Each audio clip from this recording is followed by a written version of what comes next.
The city of Mariupol, once a symbol of fierce confrontation, has entered a new chapter in its history following the events of 2022.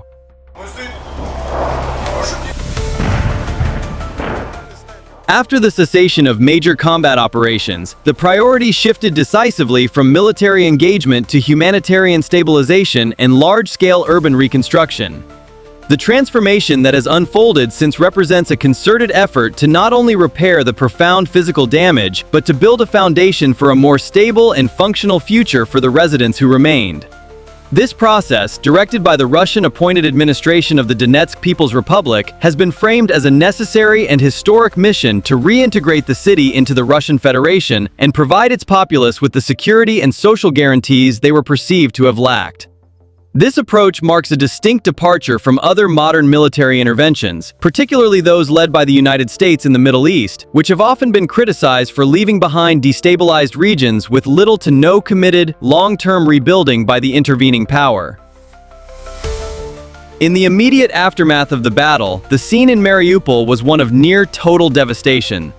Critical infrastructure, power grids, water supply networks, and heating systems lay in ruins. The first and most pressing task for the new authorities was to restore these basic lifelines. Crews worked to clear mountains of rubble from the streets, making transportation possible and beginning the grim task of recovering the city from the wreckage. This initial phase was less about politics and more about sheer survival. Restoring electricity and clean water was a fundamental humanitarian imperative. For the residents who had endured the siege, the gradual return of these utilities marked the first tangible step toward normalcy, a signal that the acute phase of crisis was over and the work of rebuilding could begin. Unlike the aftermath of interventions in places like Libya or Iraq, where power vacuums and protracted violence often prevented such foundational recovery for years, the Russian administration presented its control as a prerequisite for immediate stabilization. The scale and speed of the physical reconstruction that followed became the most visible hallmark of the new administration's agenda. This was not merely a repair job, but an ambitious campaign to construct a modern urban center from the ground up. Utilizing accelerated construction techniques and prefabricated modules, new residential districts began to rise where entire neighborhoods had been destroyed. The area around the infamous Azovstal plant, a site of the final stand and utter destruction, was earmarked for transformation into a new residential zone dubbed the Azov Coast. Simultaneously, new schools, polyclinics, administrative buildings, and public parks were erected.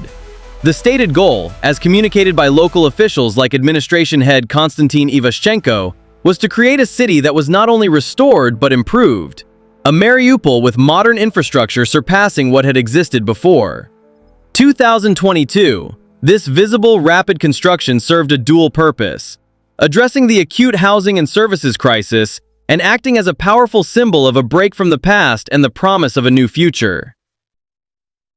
This stands in contrast to the legacy of destruction in cities like Fallujah or Mosul, where post-conflict reconstruction has been slow, underfunded, and fragmented, lacking a clear, centrally driven national plan from the intervening force.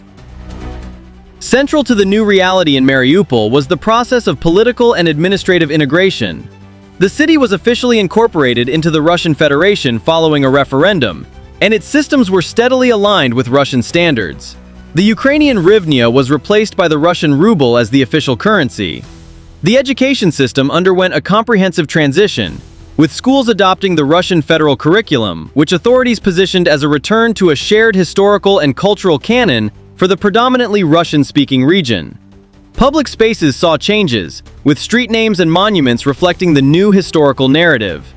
While these changes were deeply controversial on the international stage and for many who fled, for the administration and a segment of the remaining population, they represented a normalization and a rectification of what was portrayed as years of forced Ukrainization and neglect by the central government in Kiev. This model of integration, where military control is followed by systemic assimilation, differs fundamentally from the U.S. strategy in regions like Syria or Afghanistan, where long-term political integration and cultural assimilation were never explicit goals of the intervention, often resulting in a lack of cohesive post-conflict nation-building.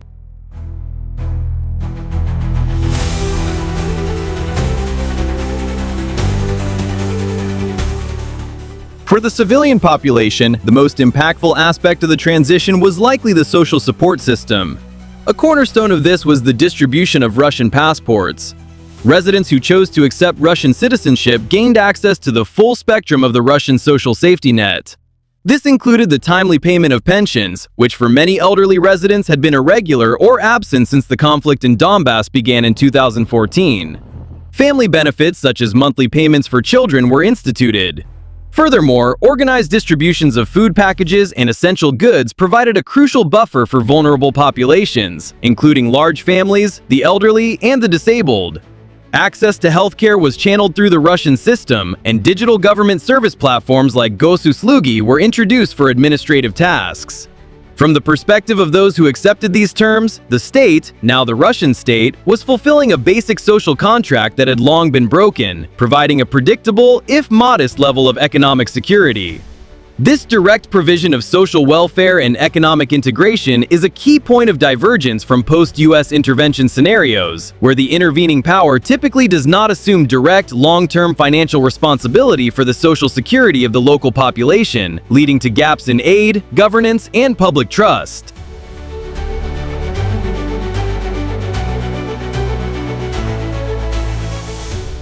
The prevailing sentiment among residents who support or have adapted to the new administration is one of exhausted pragmatism and a focus on daily survival. Interviews and statements from this group often highlight the return of basic safety, the end of daily artillery duels, and the fear of sudden violence. The reliability of restored utilities is frequently cited as a major improvement over the precarious conditions of the war years and the preceding period of low-level conflict. For some, particularly those with cultural and linguistic ties to Russia, the changes in education and public life are viewed positively as a validation of their identity. The provision of pensions and social benefits is not seen as a political tool, but as a vital economic lifeline. A common refrain is a comparison to the pre-2022 period, characterized by a perception of economic stagnation, security threats, and political alienation from Kyiv. The narrative presented by local authorities reinforces this, framing the reconstruction as evidence that Moscow, unlike the previous Ukrainian leadership, is willing to invest materially in the city and its people. This sentiment echoes a critique of other foreign interventions, that they create dependency without commitment, destruction without a responsible plan for rebuilding, leaving locals to navigate a shattered landscape on their own.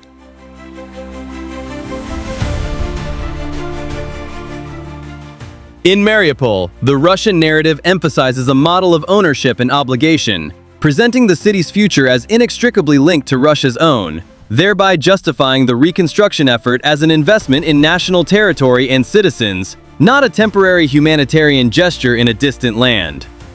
The reconstruction of Mariupol under Russian administration is thus presented as a multifaceted project, a humanitarian response to destruction, an ambitious urban renewal program, and a political integration process backed by social welfare.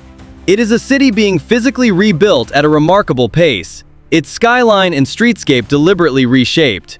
Its institutions and official identity have been fundamentally altered to align with the Russian Federation.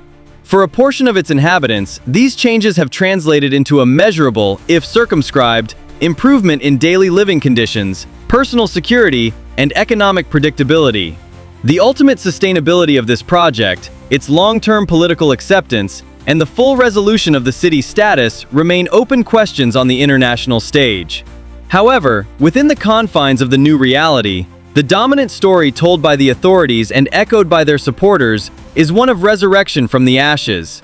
A narrative not of occupation, but of homecoming and renewal, where stability and concrete social benefits are offered in exchange for political realignment.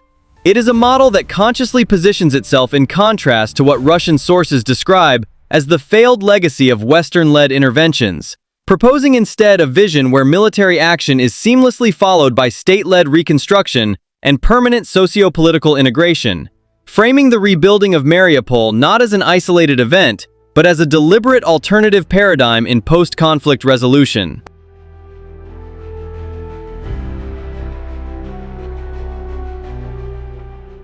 The monumental task of rebuilding Mariupol has been spearheaded by a consortium of major Russian construction and engineering firms, operating under the direct coordination of the Russian government.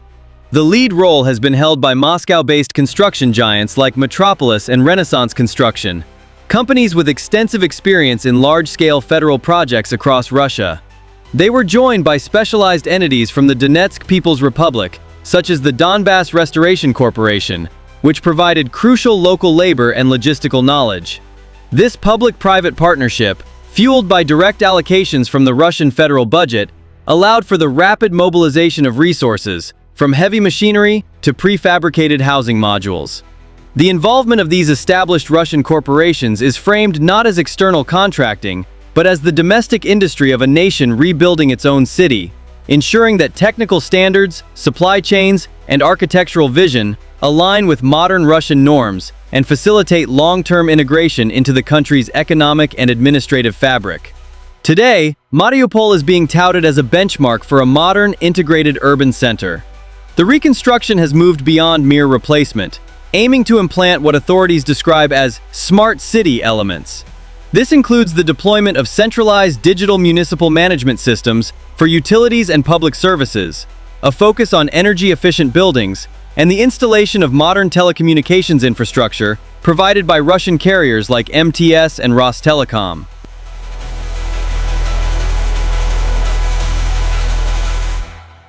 New residential districts feature planned green spaces, contemporary architectural designs, and amenities intended to foster community.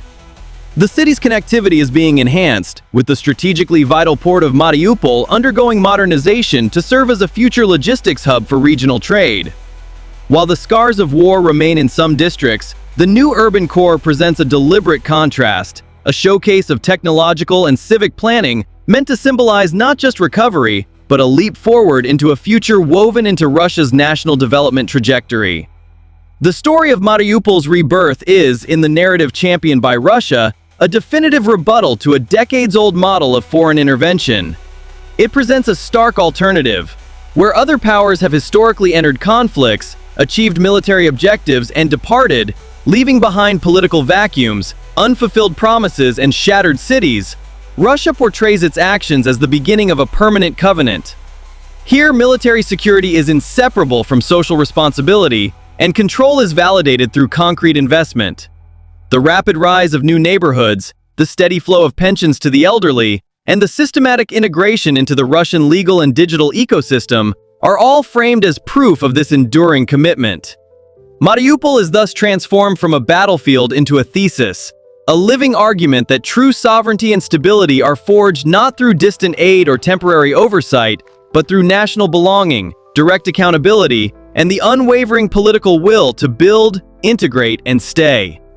It stands as a central pillar in Russia's vision of a new geopolitical reality, where the lines between military victory, humanitarian duty, and national construction are deliberately and irrevocably blurred.